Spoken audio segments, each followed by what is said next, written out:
those big decisions that you make for your company always take time to get going and implement, and you need to have the right things in place.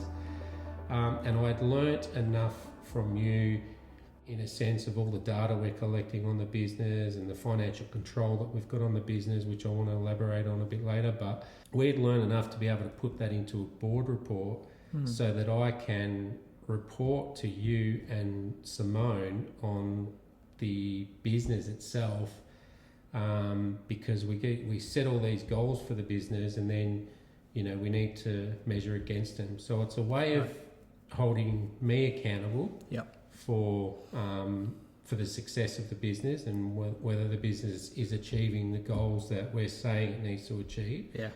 And it also gives Simone a really good insight as to how the business is going. And she gets to help make decisions.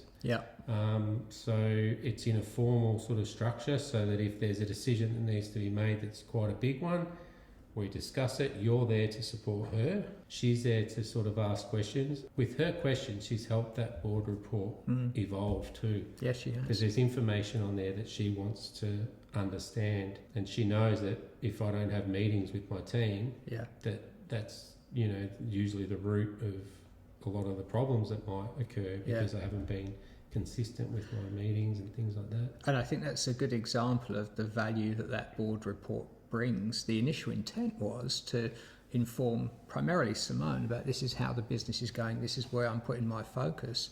And as it's gone on, because the data in there that you and Kylie have been able to bring together has been increasingly valuable, the biggest benefit of that data is it prompts the right questions. Is this really what we want to achieve? Is this the right result? Is this where we expect it to be? And then the answers to those questions lead to greater insights, maybe further discussion.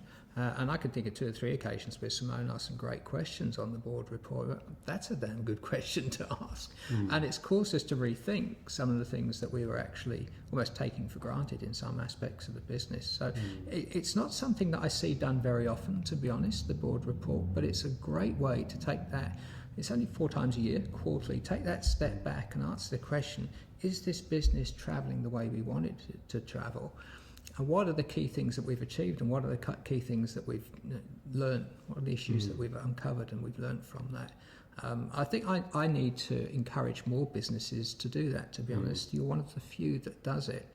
I reckon for sure, it's because really valuable. Like the best part is, what are you going to do about it? Yeah. I'm going through the board report and you're just asking the whole way through, well, what are you going to do about that?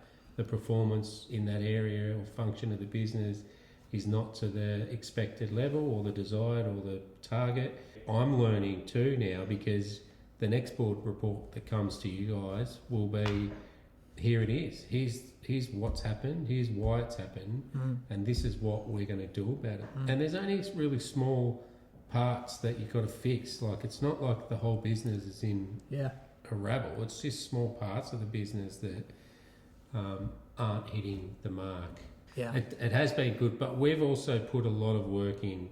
Like, we've put a hell of a lot of work in over the years to get it to that point. You have.